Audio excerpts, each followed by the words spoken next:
আসসালামু আলাইকুম প্রিয় দর্শক, আমি হাসিব মারজান আপনাদের সবাইকে আমন্ত্রণ জানাচ্ছি চ্যানেল আই সংবাদে। আর বিস্তারিত সংবাদের শুরুতেই জানিয়ে দিচ্ছি সুপার ফ্রেশ ফর্টিফাইড সয়াবিন তেল সংবাদ শিরোনামগুলো।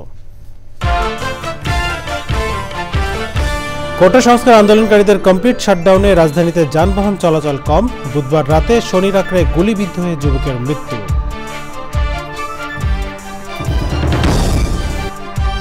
কোটা সংস্কার বিষয়ে আইনি প্রক্রিয়া সমাধানের প্রধানমন্ত্রীর আশ্বাস। আন্দোলনে নিহতদের পরিবারকে সহায়তা, দোষীদের শাস্তির ঘোষণা। এবং দেশের বৈচিত্র্যময় প্রকৃতিতে ভিন্ন মাত্রা যোগ করছে শালিক ও ময়না। প্রাকৃতিক ও মানবসৃষ্ট দুর্যোগে হুমকিতে 2 প্রজাতির পাখি।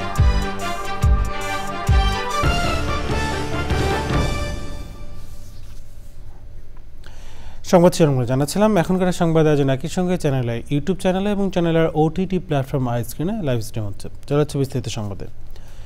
শিক্ষার্থীদের ওপর হামলা, সন্ত্রাসমুক্ত ক্যাম্পাস নিশ্চিত করা ও কোটা পদ্ধতি সংস্কারের দাবিতে বৈষম্য বিরোধী ছাত্র আন্দোলনের ডাকে সারা দেশে কমপ্লিট শাটডাউন চলছে। রাজধানীতে যানবাহন চলাচল খুবই কম। সড়কে দূরপাল্লার ও সিটি বাস নেই বললেই চলে। বিভিন্ন পয়েন্টে আইনশৃঙ্খলা রক্ষাকারী বাহিনী মোতায়েন করা হয়েছে। রাজধানীর অবস্থা জানতে শহীদুল্লাহ রাজুর কাছে যাচ্ছি। তিনি মিরপুর 10-এ আছেন। রাজু, মিরপুর এলাকায় কমপ্লিট শাটডাউনের অবস্থা কেমন দেখছেন?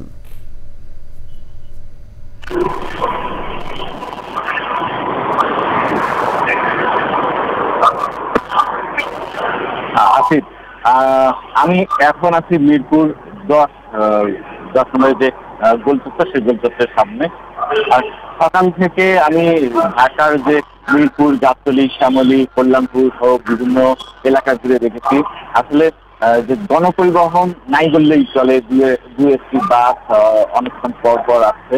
এছাড়া তেমন গণপরিবহন নাই এবং যে প্রাইভেট গাড়িও তেমন কিন্তু চলছে না, কোনো প্রাইভেট গাড়ি চলছে না। তবে বিভিন্ন সংস্থার দু একটা গাড়ি চলছে। তাছাড়া সার্বিকভাবে যে রাস্তার পরিস্থিতি, রাস্তা অনেকটাই ফাঁকা রয়েছে। তবে সকালে আমি গাবতলীতে একটু চিত্র দেখেছি। সেটা হলো গাবতলী থেকে যে দূরপাল্লার কিছু বাস ছেড়ে গেছে এবং গাবতলীতে কিছু বাইরে থেকে যানবাহন ঢাকা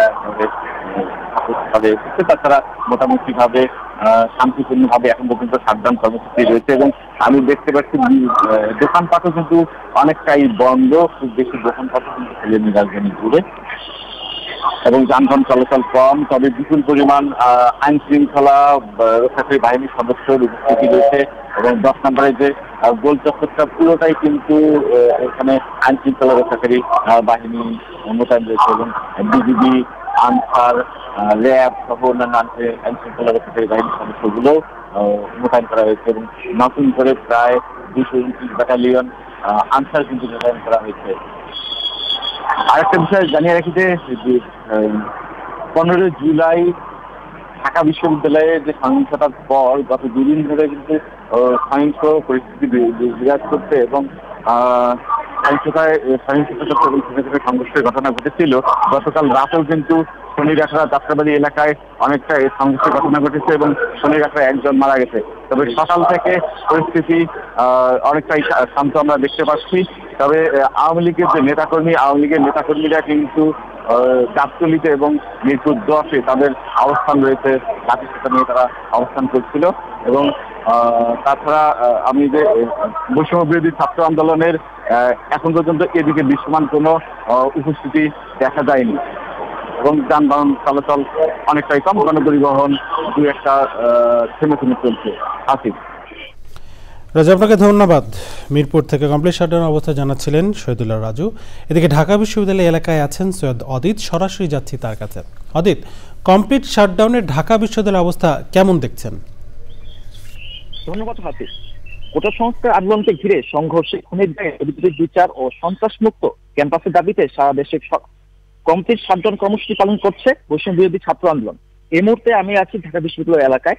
এখানে আইন শৃঙ্খলা বাহিনীর সদস্যদের ব্যাপক উপস্থিতি লক্ষ্য করা গেছে। এছাড়াও ভিসির বাসভবনের সামনে বিজেপি টহল দল অবস্থান করছে। তবে কোটা বিরোধী আন্দোলনে অংশ নেওয়া শিক্ষার্থীদের উপস্থিতি লক্ষ্য করা যায়নি। পুলিশ জানিয়েছে জিয়া হল, বঙ্গবন্ধু হল এবং জসিমউদ্দিন হল এবং ৭১ হল এই মুহূর্তে সম্পূর্ণ ফাঁকা। তবে এখনো কিছু শিক্ষার্থীকে হল ছাড়তে দেখা গেছে। হাফিজ। অদিত, আপনাকে ধন্যবাদ। মিরপুরের পর ঢাকা বিশ্ববিদ্যালয় থেকে জানাচ্ছিলেন সৈয়দ অদিত। সরকারি চাকরিতে কোটা সংস্কারের দাবিতে শান্তিপূর্ণ আন্দোলনে শিক্ষার্থীদের উপর হামলার প্রতিবাদে আজ সারা দেশে কমপ্লিট শাটডাউন কর্মসূচি পালন হচ্ছে। গতরাতে যাত্রাবাড়ির শনিরাখড়া এলাকায় সহিংসতায় গুলিবিদ্ধ হয়ে সিয়াম নামের এক যুবকের মৃত্যু হয়। বিস্তারিত তাফিমুল ইসলাম সুজনের রিপোর্টে। শিক্ষার্থীদের উপর হামলার প্রতিবাদ ও কোটা সংস্কারের এক দফা দাবিতে সারা দেশে আজ কমপ্লিট শাটডাউন কর্মসূচি পালন করছে আন্দোলনকারীরা। এতে সকালে রাজধানীর বিভিন্ন সড়কে যানবাহন স্বাভাবিকের চেয়ে কম। এর আগে মধ্যরাত পর্যন্ত রাজধানীর শনিরাখড়ায় পুলিশের সাথে আন্দোলনকারীদের সংঘর্ষ হয়েছে। এতে আহত হয়ে বেশ কয়েকজন ঢাকা মেডিকেল কলেজ হাসপাতালে ভর্তি হয়েছেন। ঢাকা বিশ্ববিদ্যালয় ক্যাম্পাসে বুধবার রাত 9:30টায় পুলিশের সাথে আন্দোলনকারী শিক্ষার্থীদের সংঘর্ষ হয়েছে। এ সময় পুলিশ টিয়ার সেল নিক্ষেপ করে শিক্ষার্থীদের ছত্রভঙ্গ করে। মধ্যরাতে ঢাকা বিশ্ববিদ্যালয়ের বিভিন্ন পয়েন্ট নিয়ন্ত্রণে নেয় পুলিশ। গতকাল বুধবার সকাল থেকেই ঢাকা বিশ্ববিদ্যালয় এলাকা ছিল আইন শৃঙ্খলা রক্ষাকারী বাহিনীর দখলে। 11টার দিকে ভিসি ভবনের সামনে আসতে থাকেন আন্দোলনকারীরা। বুধবার দুপুরের পর আন্দোলনকারীরা মিছিল করার চেষ্টা করলে আইন শৃঙ্খলা রক্ষাকারী বাহিনীর সাথে সংঘর্ষ বাধে।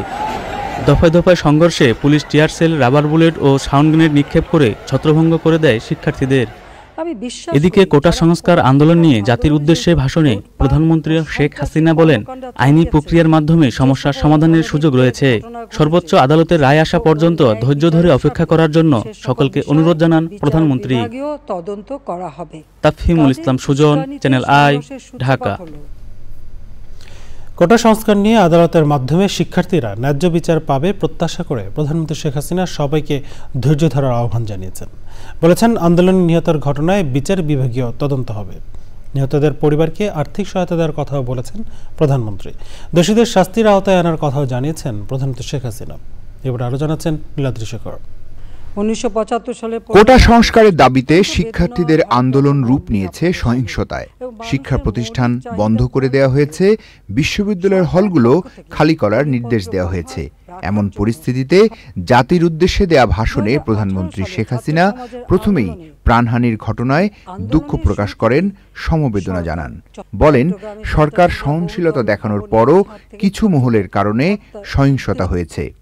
আমি বিশ্বাস করি যারা কোটা সংস্কার আন্দোলনে জড়িত তাদের সাথে এই সকল সন্ত্রাসীদের কোনো সম্পর্ক নেই, বরং সন্ত্রাসীরা এদের মধ্যে ঢুকে সংঘাত ও নৈরাজ্যকর পরিস্থিতির সৃষ্টি করছে। এই ধরনের ঘটনার সঙ্গে যারা জড়িত তাদের চিহ্নিত করে উপযুক্ত শাস্তির ব্যবস্থা করা হবে।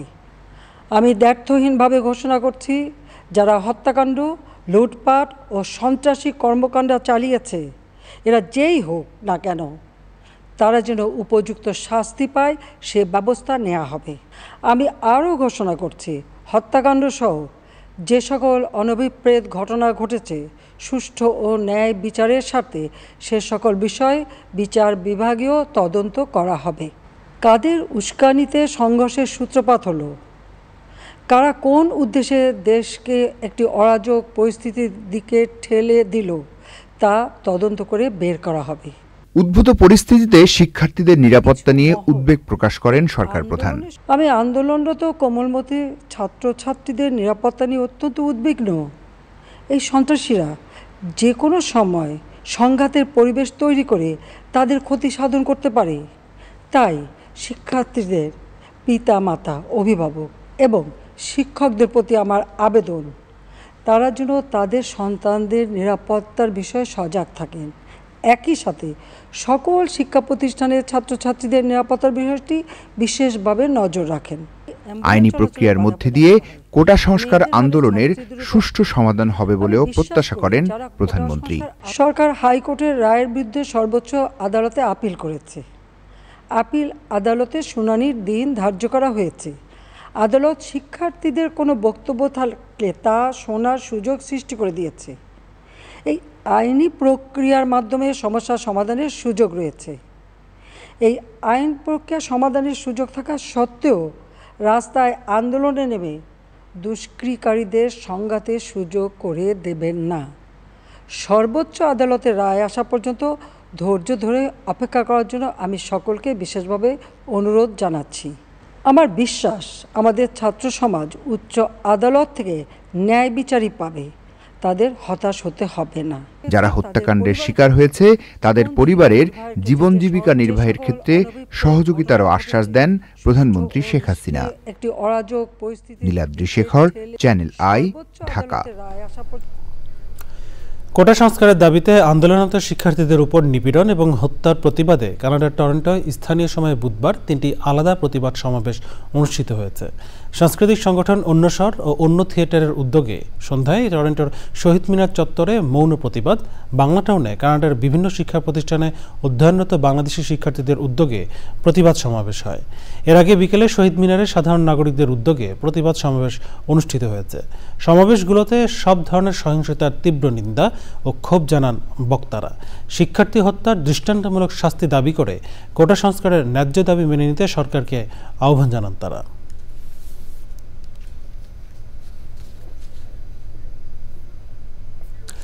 বাংলাদেশের বৈচিত্র্যময় প্রকৃতিতে প্রায় 700 প্রজাতির পাখির মধ্যে অন্যতম শালিক ও ময়না। বিভিন্ন কীটপতঙ্গ খেয়ে প্রাকৃতিক খাদ্য শৃঙ্খলের ভারসাম্য ঠিক রাখতে সাহায্য করে এসব পাখি। উদ্ভিদের বিস্তারেও গুরুত্বপূর্ণ ভূমিকা রাখে এরা। কিন্তু প্রাকৃতিক দুর্যোগ ও মানবসৃষ্ট নানা কারণে হুমকিতে শালিক ও ময়না। বাংলা শালিক ও ময়না নিয়ে আফরোজা হাসির ডেস্ক রিপোর্ট। শালিক আবহমান বাংলার প্রকৃতি ও পরিবেশে অতি পরিচিত পাখি। দেশের সব জায়গায় বিভিন্ন প্রজাতির শালিকের দেখা মেলে। কালচে বাদামি দেহ, উজ্জ্বল কালো মাথা এবং হলুদ রঙের ঠোঁটের ভাত শালিক। রয়েছে ঝুটি শালিক, কিছুটা ছোট আকারের কাঠশালিক। এর মধ্যে খয়রালেজ কাঠশালিকের প্রিয় আবাসস্থল বনভূমি হলেও লোকালয়েও বিচরণ এদের। ঢাকা ও রাজশাহীতে দেখা মেলে বামুনি কাঠশালিকের। এছাড়া বন, উন্মুক্ত প্রান্তর ও লোকালয়ে দেখা যায় পাকড়া শালিক। এরা গোশালিক বা গোবরের শালিক নামেও পরিচিত। নদীর তীর ও ফসলি জমির আশপাশে বিচরণ নীলচে ধূসর দেহের গাং শালিকের। আমাদের অতি পরিচিত পাখি পাতি ময়নাও শালিক গোত্রীয় পাখি। এদের মূল আবাসস্থল পাহাড়ি চিরসবুজ বন হলেও অন্যান্য বনেও মাঝে মাঝে দেখা যায়। বিভিন্ন ধরনের কীটপতঙ্গ খেয়ে প্রাকৃতিক খাদ্য শৃঙ্খলের ভারসাম্য ঠিক রাখতে সাহায্য করে এরা। ফলভোজী বলে এরা উদ্ভিদের বীজের বিস্তারেও সহায়তা করে। পাহাড়ি প্রতিবেশ ব্যবস্থায় শালিক ও ময়নার উপস্থিতি অত্যন্ত গুরুত্বপূর্ণ। তবে বনাঞ্চল কমে যাওয়া, অবৈধ শিকার, কৃষি জমিতে রাসায়নিক সার ও কীটনাশকের ব্যবহার এদের জন্য হুমকি হয়ে দাঁড়িয়েছে। তাই এসব পাখির সংরক্ষণে সচেতনতার পাশাপাশি অন্যান্য পাখি রক্ষায় সবাইকে এগিয়ে আসতে হবে। তবেই পাখির কলকাকলিতে মুখর থাকবে প্রকৃতি, ভালো থাকবে দেশের জীববৈচিত্র্য। আফরোজা হাসি, প্রকৃতি ও জীবন ডেস্ক, চ্যানেল আই। বাংলা শালিক ও ময়না নিয়ে আয়োজন দেখবেন আজ রাত 10:15 প্রকৃতি ও জীবন অনুষ্ঠানে। দেশের অন্যতম পর্যটন নগরী কক্সবাজারে প্রতিদিন দেশ বিদেশের হাজার হাজার পর্যটকের ভিড়। পর্যটন বাণিজ্যের কারণে দিনে দিনে শহর বড় হচ্ছে, নির্মাণ হচ্ছে হোটেল ও আবাসন ভবন, কমছে গাছগাছালি। এর মাঝে শহরের সবুজকে ধরে রাখার ব্যতিক্রমিক এক উদ্যোগ নিয়েছে কক্সবাজার জেলা প্রশাসক কার্যালয়ের উপপ্রশাসনিক কর্মকর্তা আবুল মঞ্জুর। বিস্তারিত জানাচ্ছেন শেখ সিরাজ। পর্যটন নগরী কক্সবাজারের সৌন্দর্য ম্লান করে গড়ে উঠেছে বহু ভবন, ফলে প্রকৃতির সবুজ ক্রমেই হারিয়ে যাচ্ছে। এমন পরিস্থিতিতে ভিন্ন এক উদ্যোগ নিয়েছে জেলা প্রশাসকের কার্যালয়ের উপপ্রশাসনিক কর্মকর্তা আবুল মঞ্জুর। তিনি কক্সবাজার জেলা প্রশাসন ভবনের উপরিভাগে 12,000 বর্গফুট আয়তন জুড়ে গড়ে তুলেছেন ছাদ কৃষি। কক্সবাজারে আমি প্রথম স্যার ছাদ বাগান ড্রাগনটা আমি করেছি। বিভিন্ন প্রকার আম আছে, লেবু আছে প্রায় 20-25 প্রকার স্যার। তারপরে স্যার ওই যে মালটা আছে, কমলা আছে, তারপর চেরি ফল আছে স্যার। আমি ছোটোবেলা থেকে গাছ পশু পাখি ভালোবাসি স্যার। সেই 1991 সাল থেকে স্যার নিয়মিত অনুষ্ঠানগুলো দেখি স্যার। আচ্ছা, দেখে স্যার এটার প্রতি আরও আমার ভক্তি বেড়ে গেল। একজন সাধারণ চাকুরে হয়েও গাছের প্রতি অগাধ ভালোবাসা থেকে নিজের উপার্জিত অর্থ বিনিয়োগ করেছেন এখানে। আমার প্রভিডেন্ট ফান্ড থেকে স্যার আমি 2 লক্ষ টাকা স্যার নিয়ে নিই, যা আমি এটা মানুষকে দেখাতে চাই। মানুষের যদি সদিচ্ছা থাকে মানুষ অনেক কিছু করতে পারে। 4 বছর আগে অফিস ভবনের বিশালাকার ছাদকে কাজে লাগাতে অনুমোদন দিয়েছিলেন তৎকালীন জেলা প্রশাসক। আমি যাচাই বাছাই করে দেখলাম যে আসলে ওর একটা আমার যে স্টাফ মঞ্জুর, তার একটা ন্যাক আছে যে সে কৃষি কাজ করবে, তার কোনো স্বার্থ বা এখানে কোনো লাভ লোকসানের বিষয় না। তো আমরা সেই জিনিসটাকে প্রায়োরিটি দিয়েই মূলত এই কাজটা করেছি। সারা দেশে তো এরকম সরকারি দপ্তরগুলো আছে, এখন অনেকেই করছে। তো যে জায়গাগুলো আমাদের খালি আছে সেগুলোকে নিজ উদ্যোগে, এটা সরকারের কোনো অনুদান টাকা পয়সার কোনো প্রয়োজন নেই, নিজ উদ্যোগেই এটা করা সম্ভব। এই উদ্যোগটি দৃষ্টান্ত হিসেবে অনুপ্রেরণা কাজ করবে বলে মনে করেন কক্সবাজারের বর্তমান জেলা প্রশাসকও। আমরা অবশ্যই কক্সবাজার সকলকে আমরা উদ্বুদ্ধ করতে চাই যে আমরা যাতে আমাদের যে আঙ্গিনা আছে, মাননীয় প্রধানমন্ত্রী বলেছেন যে আমরা 1 ইঞ্চি জমিও আমরা অনাবাদি ফেলে রাখতে চাই না, সেই আঙ্গিকেও কিন্তু আমরা কাজ করছি। কৃষি ও প্রকৃতির প্রতি ভালোবাসা প্রমাণ করলো যে বেতনের অর্থ দিয়ে এমন একটি ছাদ কৃষি গড়ে তোলা যায়, যা শুধু আবুল মঞ্জুর তার কাছেই নয়, এটি একটি উদাহরণ হিসেবে গোটা কক্সবাজার এলাকাতে ছড়িয়ে দেওয়া সম্ভব। এ কারণে যে পর্যটন নগরী কক্সবাজারকে আরও সবুজ করার জন্য, আরও সৌন্দর্যমণ্ডিত করার জন্য ছাদ কৃষি অনেক সহায়ক ভূমিকা পালন করবে। কক্সবাজারের জেলা প্রশাসকের কার্যালয়ের ছাদ থেকে শাইখ সিরাজ, চ্যানেল আই। এই নিয়ে বিস্তারিত প্রতিবেদন দেখবেন আজ বেলা 3:05 হৃদয়ে মাটি ও মানুষের ডাক অনুষ্ঠানে। এর সাথে সংবাদের সময় হয়ে গেল বিরতি নেবার, আর বিরতির পর অন্যান্য সংবাদের সঙ্গে খেলার খবরে জানে ফিরব।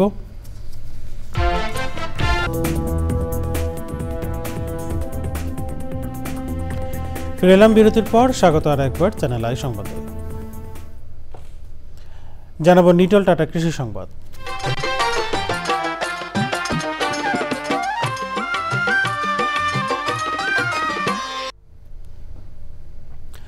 মাগুরার মোহাম্মদপুরে মধুমতি নদীর বিস্তীর্ণ চরাঞ্চলে বাদাম তুলতে ব্যস্ত চাষিরা। মৌসুমের শুরুতে বৈরী আবহাওয়ায় ফলন কিছুটা কম হলেও বাদাম বিক্রি করে সেই ক্ষতি পুষিয়ে নেওয়ার আশা করছেন চাষিরা। মাগুরা থেকে শামীম খানের পাঠানো তথ্য ভিডিওচিত্রে সুইতা মাহমুদের রিপোর্ট। অনাবৃষ্টি ও খরায় বাদামের কিছুটা ফলন বিপর্যয় হয়েছে। যেখানে বিঘা প্রতি 8 থেকে 9 মণ ফলন পাওয়ার কথা, সেখানে ফলন হয়েছে 4 থেকে 5 মণ। মোহাম্মদপুর উপজেলার মাধবপুর চর, মাধবপুর, গয়েশপুর, বাহিরচর এলাকায় নারী পুরুষ সবাই বাদাম তুলছেন। এ অঞ্চলের অর্থকরী ফসল হওয়ায় প্রতি মৌসুমে 40 থেকে 50 হাজার টাকার বাদাম তোলেন একজন চাষি।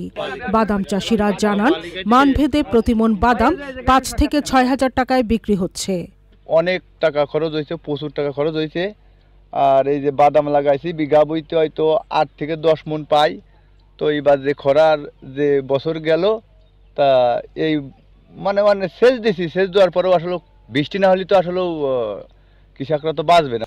মোহাম্মদপুর উপজেলার দীঘা ইউনিয়ন, মোহাম্মদপুর সদর এবং পলাশবাড়িয়া ইউনিয়নে নদীপাড়ের সহস্রাধিক চাষি উচ্চ ফলনশীল বাড়ি 5, 8, 9 ও বিনা 4 জাতের বাদাম চাষ করেছেন। বৃষ্টি না হওয়ার কারণে গাছগুলো পুরোপুরি অর্ধেকই মারা গেছে। এই মতো অবস্থায় আমরা এবার খুব বাদামের চাষে আমাদের প্রফিট খুব কম। জেলায় এবছর 62 হেক্টর জমিতে বাদাম চাষ হয়েছে। এর মধ্যে মোহাম্মদপুর উপজেলাতেই 60 হেক্টর আর বাকি 2 হেক্টর আবাদ হয়েছে চরাঞ্চল সহ শ্রীপুর উপজেলায়। আবাদ হয়েছে, যদি আবহাওয়া অনুকূলে থাকে, ভালো থাকে, তাহলে এখান থেকে আমরা যে উৎপাদন লক্ষ্যমাত্রা সেটা অর্জন হবে বলে আমার মনে হয়। স্থানীয় বাজারগুলোতে গত বছরের তুলনায় বাদাম সরবরাহ অনেক বেড়েছে। Sudipta Mahmud, channel I. এখন দেখবেন প্রকৃতি সংবাদ।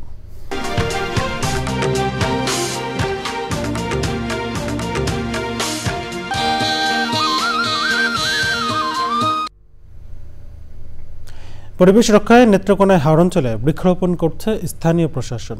জলবায়ু পরিবর্তনের বিরূপ প্রভাব ও প্রাণ প্রকৃতি রক্ষায় এই উদ্যোগ বলছেন সংশ্লিষ্টরা। এতে জেলায় পরিবেশের উন্নয়নে জনসচেতনতা বৃদ্ধি পাবে বলছেন বিশিষ্টজনেরা। দেখা যাচ্ছে তথ্য ভিডিওচিত্রে সাবরিন হাসানের রিপোর্ট। প্রায় 5 লাখ মানুষের বসবাস খালিয়াজুড়ি, মদন ও মোহনগঞ্জে। প্রাকৃতিক দুর্যোগ সহ মানবসৃষ্ট নানা কারণে গত 4 দশকে বনভূমি উজাড় হয়ে টিকে আছে মাত্র 1%, আর এতে বেড়েছে প্রাকৃতিক দুর্যোগে ক্ষয়ক্ষতিও। এমন পরিস্থিতিতে হাওড় অঞ্চলে সচেতনতা সমাবেশ এবং গাছের চারা বিতরণ ও বৃক্ষরোপণ। আমাদের এই জলবায়ু পরিবর্তনের কারণে গাছগাছালি অর্থাৎ বন কমে গেছে, যার কারণে কিন্তু নানান প্রাকৃতিক দুর্যোগ কিন্তু আমাদের এই কয়েক দশক ধরে জেঁকে বসেছে এই হাওড় অঞ্চলে।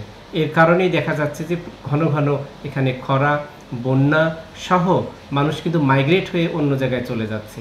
এই জলবায়ুর পরিবর্তনের যে ব্যাপক অভিঘাত, এই অভিঘাত মোকাবেলা করার জন্য আসলে এই উদ্যোগটি নেওয়া হয়েছে। এমন উদ্যোগকে স্বাগত জানিয়েছেন স্থানীয়রা। এখন কোনো কিছুই নেই, সব শেষ। এখন বন না থাকাতে আমরা অকালে বাঁচি, কিন্তু গাছগাছালি টাকা না খালি নেই, আমরা অনেক জোরদারটা হুমকির ভয় যাইতে হয়। এই দুর্যোগ থেকে আমরা মুক্তি চাই।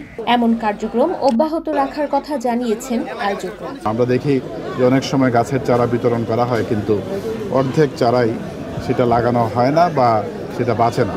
সেই জন্য আমি সকলকেই অনুরোধ করেছি, এটা পরিচর্যা করার দায়িত্ব যিনি নিচ্ছেন তিনি অবশ্যই সেটা পরিচর্যা করবেন। যতটুকু লাগানো প্রয়োজন সেটা লাগানোর জন্য যে কয়দিন অব্যাহত রাখতে হয় সে কয়দিন থাকবে। কর্মসূচিতে বিভিন্ন শিক্ষা প্রতিষ্ঠানের শিক্ষক, শিক্ষার্থী সহ জনসাধারণ অংশ নেন। সাবরিনা হাসান, প্রকৃতি ও জীবন ডেস্ক, চ্যানেল আই। জানাবো খেলার খবর।